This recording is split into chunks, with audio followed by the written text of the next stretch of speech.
She stood on that wooden platform wearing nothing but a thin white dress, tears streaming down her face, while grown men shouted numbers like she was livestock. But this wasn't some nightmare.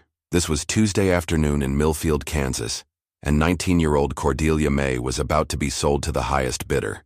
The Silver Dollar Saloon reeked of whiskey and sweat. Silas Crowder, the owner, stood beside the platform with a sick grin, banging his gavel like some twisted auctioneer. His voice boomed over the crowd of miners and drifters who'd gathered for this disgusting spectacle. "Gentlemen, what we have here is a genuine virgin, fresh as morning dew. Starting bid is $50. Cordelia's hands trembled as she tried to cover herself. She'd been an orphan since 12, scraping by on kitchen work and laundry until last week when Crowder cornered her with an impossible debt. Her dead father's gambling losses that somehow became her burden. Pay up or work it off his way. $60, shouted a toothless miner. $70, called another. Outside, Thaddeus Holloway was tying his horse to the hitching post, planning to grab supplies and head home to his 8-year-old daughter Minerva before dark. He'd been a widower for 3 years, working his small farm and trying to raise his child right in a world that seemed to get meaner every day. But then he heard the shouting from inside the saloon. And the crying. Thaddeus pushed through the batwing doors, expecting to see a card game gone wrong. Instead, his blood turned to ice. There on that platform stood a girl barely older than a child, being auctioned off like property, while men treated her suffering as entertainment. $85, someone yelled. Cordelia's eyes found Thaddeus in the crowd. For a moment, their gazes locked. He saw something in her face that reminded him of his own daughter. Pure terror mixed with desperate hope that someone, anyone, might help. $100. The voice belonged to Buck Morrison, a cattle rancher known for his cruelty to women. Cordelia's face went white. Thaddeus felt his heart pounding. He had exactly $93 in his pocket, money meant for winter supplies, medicine for Minerva, and food to last them through the harsh months ahead. Losing it would mean real hardship, but looking at that terrified girl, then at the predatory faces surrounding her, Thaddeus realized some things mattered more than money. $200. Every head in the saloon turned. Thaddeus stepped forward, his voice steady despite his racing pulse. The crowd murmured in shock. 200 was more than most men made in 6 months. Silas Crowder's eyes lit up with greed. Well, do I hear 210? The room fell silent. Buck Morrison glared at Thaddeus, his hand moving to his gun. "You sure you want to make an enemy today, farmer?" But what Thaddeus said next would change everything and put both their lives in immediate danger. "This girl's coming home with me," Thaddeus announced, his voice cutting through the tension. "But not for what you think." The saloon erupted in confused murmurs. Silas Crowder banged his gavel, eager to close the deal before anyone changed their mind. "Sold to the gentleman farmer for $200. Buck Morrison's face twisted with rage. Nobody outbid Buck Morrison. Nobody humiliated him in front of half the town. His hand stayed near his Colt .45 as he watched Thaddeus count out bills with steady fingers. Cordelia couldn't believe what was happening. She'd prayed for rescue, but rescue usually came with its own price. Men didn't spend that kind of money without expecting something in return. Her whole body shook as she climbed down from the platform. Thaddeus approached her carefully like she was a wounded animal. "Miss, I need you to know something right now. You're safe. I have a daughter your age, and I couldn't stand by and watch this happen. You're not going to," Cordelia whispered, unable to finish the sentence. "No, ma'am. We're walking out of here, and you're coming to my farm where you'll have food, shelter, and respect. Nothing more expected. For the first time in days." Cordelia felt like she could breathe, but that relief lasted exactly 30 seconds. Buck Morrison stepped between them and the door. "Hold on there, farmer. Nobody spends $200 on charity. What's your real game here?" "No game. Just doing what's right." "Right?" Buck spat. "Boy, you just made the biggest mistake of your life. That girl owes Crowder money, which means she owes me money. I got a prior claim." Thaddeus felt ice in his veins. "What prior claim?" Silas Crowder suddenly looked nervous. "Now, Buck, we had a deal. Fair auction, fair sale." "Fair?" Buck's voice rose dangerously. "You didn't tell Farmer Boy here about our arrangement, did you, Crowder? About how I already paid you $50 last week for first rights to this little dove." The crowd started backing toward the walls. When Buck Morrison got angry, people tended to get shot. Cordelia grabbed Thaddeus's arm. "Please, just leave me. Don't get killed over someone like me." But Thaddeus had already noticed something that made his stomach drop. 3 of Buck's men had quietly positioned themselves near the exit. 2 more flanked the bar. They weren't just dealing with one angry rancher. They were surrounded. "You got 2 choices, farmer," Buck said, drawing his gun halfway. "Walk away and leave the girl, or try to leave with her and see what happens." Thaddeus looked at Cordelia's terrified face, then at his own hands that had never drawn a gun in anger, hands better suited to plowing fields than gunfights. He thought of Minerva waiting at home, needing her father. The smart choice was obvious, but sometimes doing right means doing stupid. "We're leaving together," Thaddeus said quietly, placing himself between Cordelia and Buck's gun. "And if you want to stop us, you'll have to shoot an unarmed man in front of 20 witnesses." Buck's eyes narrowed. "You think I won't?" "I think you're mean, but you're not stupid. Sheriff Palmer's office is right across the street. You gun down an innocent farmer. You'll hang before sundown." The standoff stretched like pulled wire. Every man in the saloon held his breath, waiting to see who would blink first. Cordelia pressed closer to Thaddeus, feeling the tremor in his hands despite his steady voice. Then Buck started laughing, a cold, ugly sound that made everyone's skin crawl. "You're right, farmer. I ain't stupid, which is why I ain't gonna shoot you here." He holstered his gun with deliberate slowness. "But Millfield's a small town. Roads get mighty dangerous after dark. Accidents happen all the time." Thaddeus felt his throat tighten. Buck was letting them leave, but only so he could hunt them down outside town limits where there'd be no witnesses. "Smart man would take his loss and ride on," Thaddeus replied. "Smart man wouldn't have started this fight." Buck's grin turned predatory. "But you did start it, farmer. And I always finish what gets started." Silas Crowder cleared his throat nervously. "Gentlemen, perhaps we can work something out. Buck, you keep the 50 you already paid me. Farmer gets the girl, you get your money back, everybody's happy." "Nobody's happy," Buck snarled. "I don't want my $50 back. I want what I paid for." Thaddeus guided Cordelia toward the door, moving slowly to avoid triggering violence. The crowd parted like they were walking through a minefield. Every step felt like it might be their last. They made it to the Batwing doors when Buck called out one final time. "Farmer, what's your name? Like to know what to put on your grave marker." Thaddeus paused. Giving his name meant Buck could find his farm, could threaten Minerva. But lying would only delay the inevitable. "Thaddeus Holloway, and you won't need a marker, because I don't plan on dying today." They stepped into the afternoon sunlight, but freedom felt like an illusion. Main Street stretched before them like a gauntlet. Thaddeus's horse waited at the hitching post, but his farm was 8 miles away through empty prairie. 8 miles where Buck Morrison could do whatever he wanted without consequences. Cordelia whispered urgently, "There's something you need to know about Buck. Something Crowder didn't tell you." "What?" "He's not just mean. 3 months ago, he killed a preacher's daughter who tried to run from him. Sheriff Palmer covered it up because Buck owns half this county." Thaddeus felt his world tilt. He'd just signed their death warrants and the law wouldn't lift a finger to help them. But as they reached his horse, Cordelia noticed something that made her blood freeze. A small figure was running toward them down Main Street, calling out in a child's voice, "Papa! Papa! You're back!" It was Minerva, and she was heading straight into the most dangerous situation of her young life. Thaddeus's heart stopped as his 8-year-old daughter came running down the dusty street, her blonde braids bouncing, completely unaware of the danger surrounding them. Minerva had disobeyed his strict instructions to stay with Mrs. Henderson and somehow made it to town alone. "Minerva, stop!" he called out, but she was too excited to listen. Behind them, Buck Morrison emerged from the saloon with his men, and Thaddeus saw the exact moment when Buck's cruel mind started working.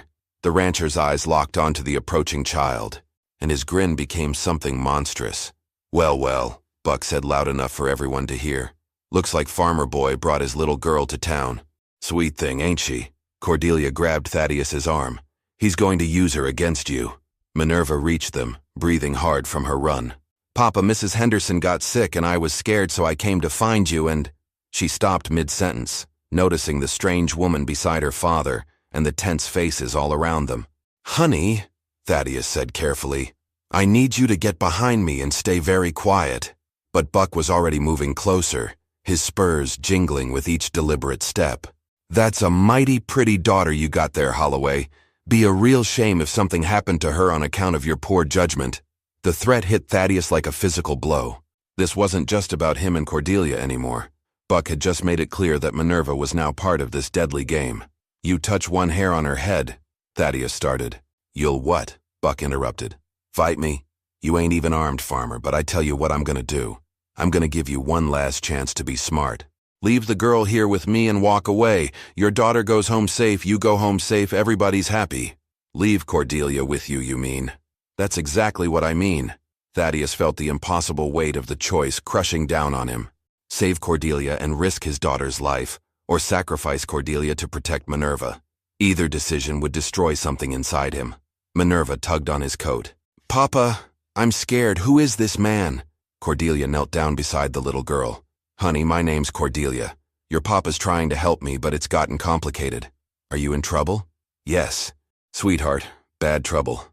Minerva looked up at her father with those trusting blue eyes that reminded him so much of her mother. Papa always helps people in trouble. Mama taught him that. The innocence in her voice made Thaddeus's chest tight. His wife Sarah had indeed taught him to stand up for those who couldn't defend themselves. But Sarah had never faced Buck Morrison. Buck stepped closer, his patience clearly running out. Time's up, farmer. What's it gonna be? If you were Thaddeus, what would you do? Sacrifice an innocent girl to save your own daughter, or risk everything to protect them both? Tell me in the comments. I need to know which side you'd choose. Because what Thaddeus decided next would either make him a hero, or get them all killed. Thaddeus looked at his daughter, then at Cordelia, then at the crowd of onlookers who were watching this drama unfold like it was entertainment.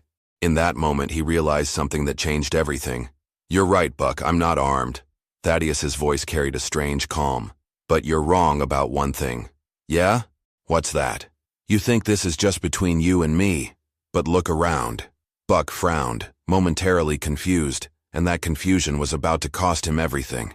Thaddeus gestured toward the growing crowd that had spilled out of shops and businesses to watch the confrontation. Half this town's been watching you threaten a child. Buck, Sheriff Palmer might be in your pocket, but Judge Crawford ain't. And neither is the territorial marshal who's due through here next week. Buck's confidence flickered for just a moment, but it was enough. Thaddeus pressed his advantage. You see, Buck, you made this public. Real public. And now everyone's gonna remember the day Buck Morrison threatened to hurt an 8-year-old girl because her daddy wouldn't let him buy a woman like she was cattle. Murmurs rippled through the crowd. Thaddeus was right. This had become a spectacle, and Buck's reputation for cruelty was now on full display in front of the entire town. Furthermore, Thaddeus continued, his voice growing stronger, that woman you're so desperate to claim, she's got family coming to look for her. Cordelia, tell him about your brother. Cordelia caught on immediately. My brother James rides with the Pinkertons. He'll be here within the week. And he don't take kindly to men who hurt his sister. It was a complete lie, but Buck didn't know that. The Pinkerton Detective Agency was feared throughout the West, and even Buck Morrison didn't want that kind of trouble. Buck's face reddened with rage and frustration. His perfect plan was unraveling in front of everyone. You think you're real clever, don't you, farmer? I think I'm real tired of this conversation, Thaddeus replied. Minerva, Cordelia, get on the horse.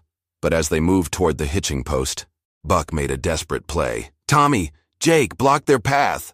2 of Buck's men stepped forward, hands on their guns. The crowd gasped and started backing away. This was about to turn into a bloodbath on Main Street. That's when an unexpected voice cut through the tension. I wouldn't do that if I were you boys.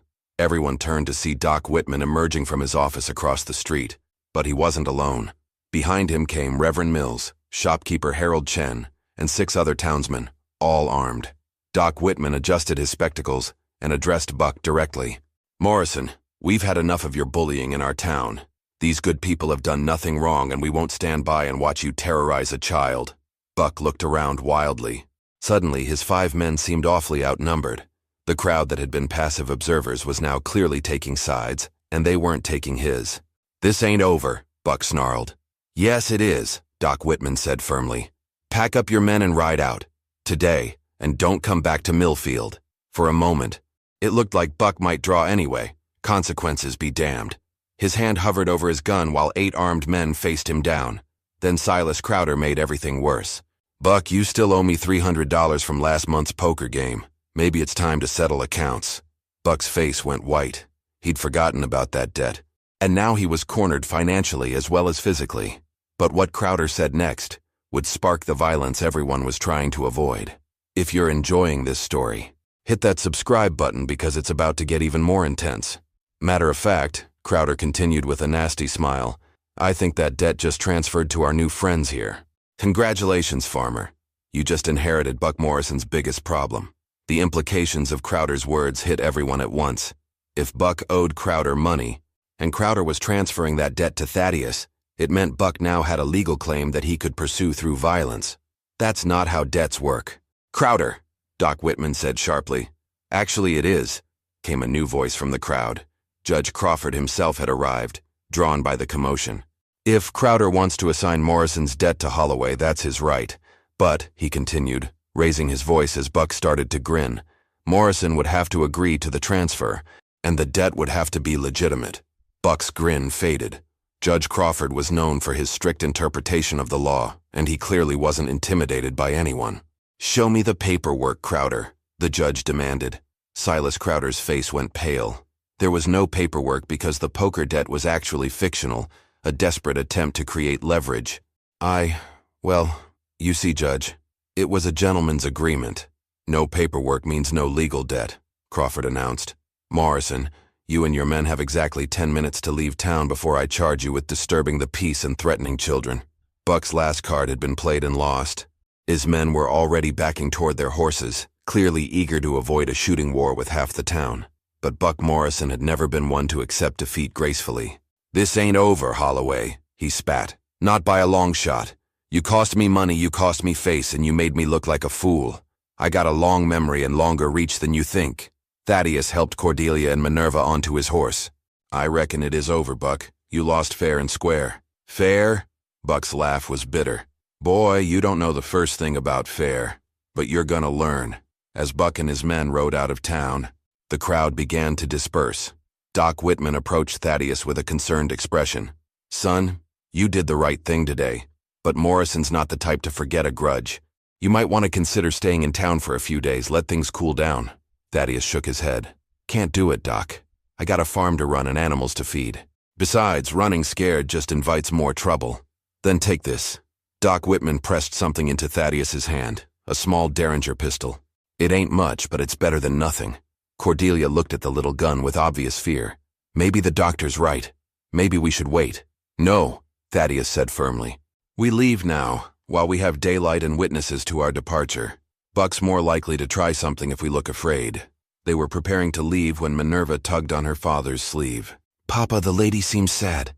Is she gonna be okay? Thaddeus looked at Cordelia, really looked at her for the first time since this all started. She was pale, shaking, and clearly traumatized by everything that had happened. Cordelia, he said gently, are you all right? She shook her head slowly. I don't understand why you helped me. Men don't usually help without wanting something. My wife taught me that protecting innocent people is what separates us from animals.